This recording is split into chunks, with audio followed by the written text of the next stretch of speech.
నట్టి కుమార్ గారు, ఏపీలో కూటమి ప్రభుత్వం ఏర్పడి ఈ ఏడాదితో దాదాపుగా ఏడున్నర పూర్తి కావస్తున్న నేపథ్యంలో సీఎం బాబు గారు మాట్లాడుతూ కలెక్టరేట్ కాన్ఫరెన్స్‌లో మన పాలన మీద ప్రజలు 51% సంతృప్తిగా ఉన్నారు అన్నట్టు ఆయన మాట్లాడారు. మీకేమనిపించింది? నిజంగా 51% పీపుల్స్ సాటిస్ఫైగా ఉన్నారంటే ఏం చెప్తారు? లేదు. ఆ ఊహల్లో ఉండకూడదు బాబు గారు. ఎందుకంటే 2019 ఆ ఊహల్లో ఉండే దెబ్బతిన్నారు.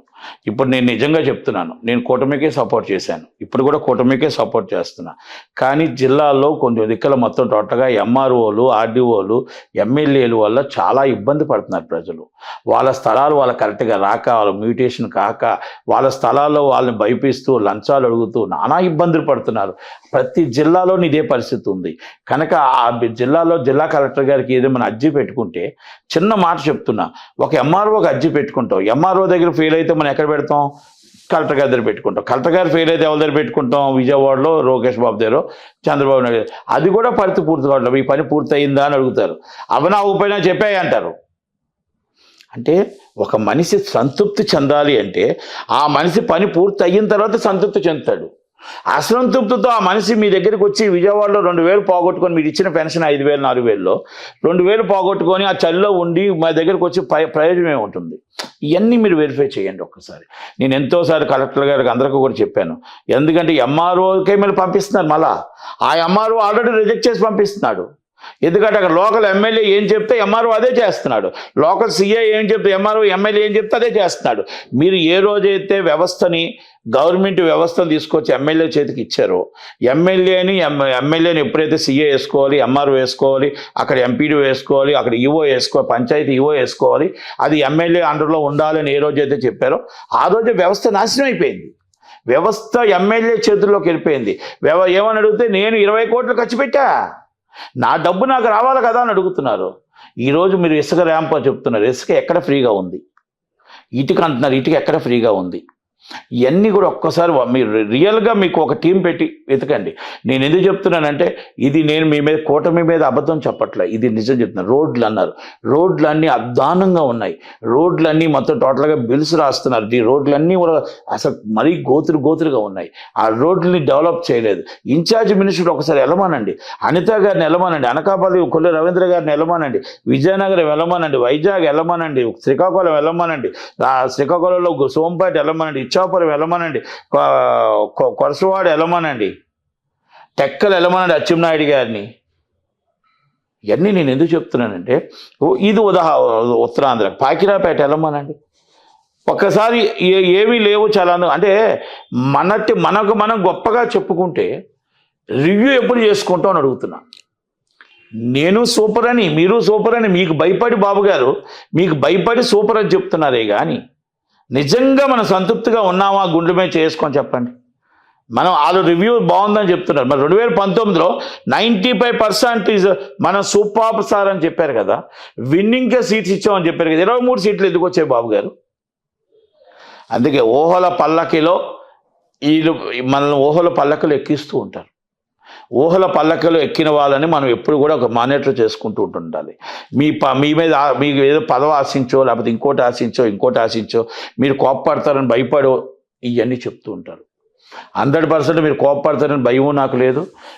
మీకు మంచి జరగాలని కోరుకునే వ్యక్తిలో నేను ఉంటాను. మీరు బాగుండాలని కోరుకునే వ్యక్తిలో నేను ఉంటాను. మీరు ఇండస్ట్రీ బాగు చేయాలని కోరుకుంటాను. మీ మొత్తం టోటల్గా ఆంధ్రప్రదేశ్ రాష్ట్రం పవన్ కళ్యాణ్ గారు మీరు సస్యామలం చేయాలి, అమరావతి పూర్తి చేయాలి, పోలవరం పూర్తి చేయాలి, మాకు విశాఖపట్నం స్టూడియో కట్టాలి, రాజమండ్రి డెవలప్ అవ్వాలి, టూరిజం డెవలప్ అవ్వాలి అని కోరుకునే వ్యక్తిలో నేను ఉంటాను. కనుక 100% మొత్తం రివ్యూలో మీకు 35% సంతృప్తి. మీరు చేస్తున్న పనుల్లో మంచి ఉన్నాయి, మీరు చేస్తున్న అని మంచి కార్యక్రమాలు ఉన్నాయి. కానీ ఆ కార్యక్రమానికి అక్కడ లోకల్ ఆఫీసర్స్ నాట్ సపోర్టెడ్, అక్కడ లోకల్ ఎమ్మెల్యే నాట్ సపోర్టెడ్, అక్కడ పంచాయతీ వారు ఎవరు సపోర్ట్ చేయట్లేదు. మీకు అది ఒక్కటిసారి ఆలోచించండి. ఇది నేను ఎందుకు చెప్తాను? ఇది నిజం, అబద్ధం కాదు. ఇది నిజం. మీరు చేస్తున్న మంచి కార్యక్రమాలు ఉన్నాయి. మీరు చేస్తున్న లోకేష్ గారు చేస్తున్న మంచి కార్యక్రమాలు ఉన్నాయి.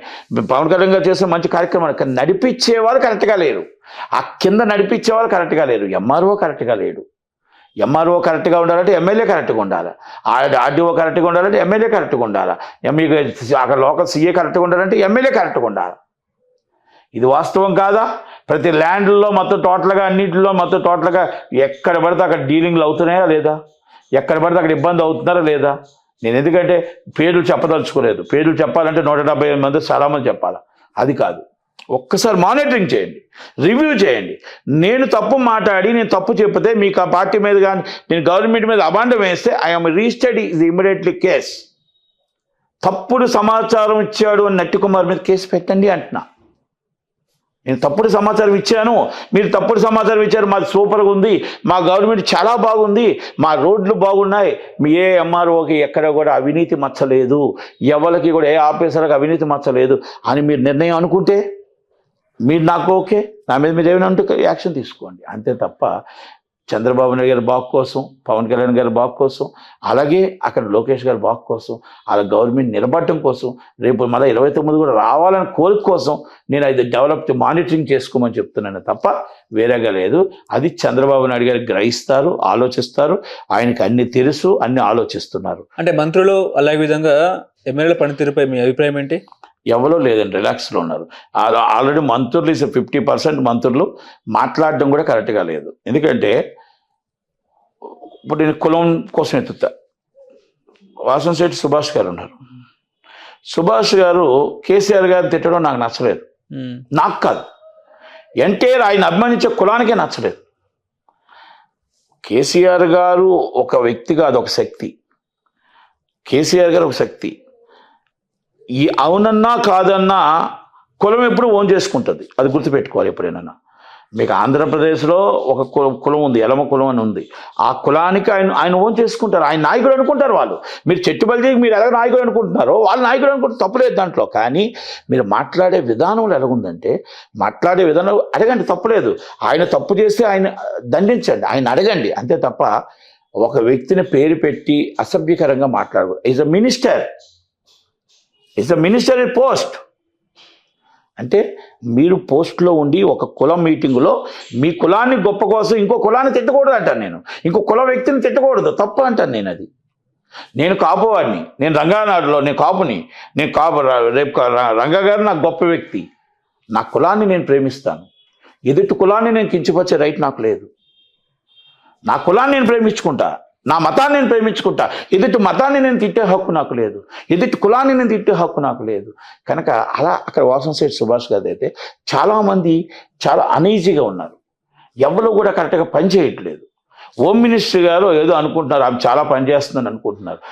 ఎన్ని ఇబ్బందులు ఉన్నాయి, ఎక్కడ ఉన్నాయి, ల్యాండ్ ఆర్డర్ ప్రాబ్లమ్స్ ఎక్కడెక్కడ ఉన్నాయి మీకు తెలియవా? ఇవన్నీ కూడా ఆమెకు తెలియాలి. నేనేమన్నానంటే అలా మినిస్టర్లు అందరూ కూడా ఎక్కడెక్కడ, నాకు ఒక 2-3 మినిస్టర్లు బాగా తప్ప ఇంకెవరు లేరు, నాకు అనిపించట్లేదు. ఎవరు చేస్తున్నారు? మీకు కష్టపడింది పవన్ కళ్యాణ్ గారు కనబడుతున్నారు, కష్టపడింది నాకు చంద్రబాబు నాయుడు గారు, లోకేష్ గారు కనబడుతున్నారు. Is the best ministers and best chief minister. తక్కువ వాళ్ళందరూ కూడా నాకు తెలిసి తూతూ మంత్రంగానే ఉంది ఎక్కడ కదా. మరి శ్రీకాకుళం జిల్లాలో అచ్చెన్నాయుడు గారు ఉంటే ఎంత దాకును, రామ్మోహన్ నాయుడు గారికి ఇచ్చారు. Is very good person, very honest. కానీ దాన్ని ఆ వయసు ఆయనకి సరిపోలేదు. ఇండిగోని ట్రాకల్ చేయడం, ఎయిర్లైన్స్ ట్రాకల్ చేయడంలో ఆ వయసు సరిపోలేదు. Is a very good person, knowledge ఉంది, అన్నీ ఉన్నాయి. కానీ నార్త్ ఇండియా వాళ్ళ దగ్గర మనం పడలేం. నార్త్ ఇండియా మేధావుల దగ్గర మనల్ని బోల్తా వేస్తారు. ఎందుకంటే అక్కడ పెద్దవాళ్ళు ఎప్పుడు కూడా అన్ని ఆధిపతులు అన్నీ కూడా వాళ్ళ చేతుల్లోనే ఉండాలనుకుంటారు. సుప్రీంకోర్టులో ఉన్నవి పోస్టులు వాళ్ళ చేతుల్లో ఉండాలనుకుంటారు. నార్త్ ఇండియా వాళ్ళు ఎప్పుడు కూడా మెజార్టీ అడ్వకేట్స్ కానీ అన్నింటిలో advocates and political leaders and senior most అధికారులు అందరూ కూడా నార్త్ ఇండియా నుంచి ఉండాలనుకుంటారు. సౌత్ ఇండియా వాళ్ళకి ఎప్పుడు కూడా దగ్గరికి రానివ్వాలని చూసుకోరు. కానీ ఆ దాంట్లో ఎర్రంనాయుడు గారు ఎదిగారు, ఆయన ఎదురించుకొచ్చాడు, రామ్మోహన్ నాయుడు గారు ఎదిగారు.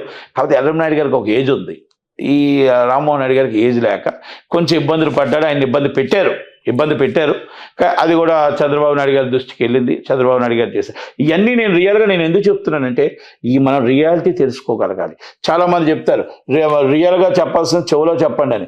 మీరు నాకు టైం ఇస్తే నేను చెవులో చెప్పేవాడిని, మీరు టైం ఇవ్వలేదు కాబట్టి నేను మైక్లో చెప్పాను. హలో, తెలుగు రాజ్యం ఛానల్ చూస్తున్నారా? సామాజిక రాజకీయ జీవన చిత్రణే తెలుగు రాజ్యం. అతిశయోక్తులు అసత్యాలు ఉండవు. రాజకీయ కోణం కాదు, ప్రజా కోణమే కొలబద్ద. తెలుగు రాజ్యం వీక్షణ మీ ఉత్తమ అభిరుచికి నిదర్శనం.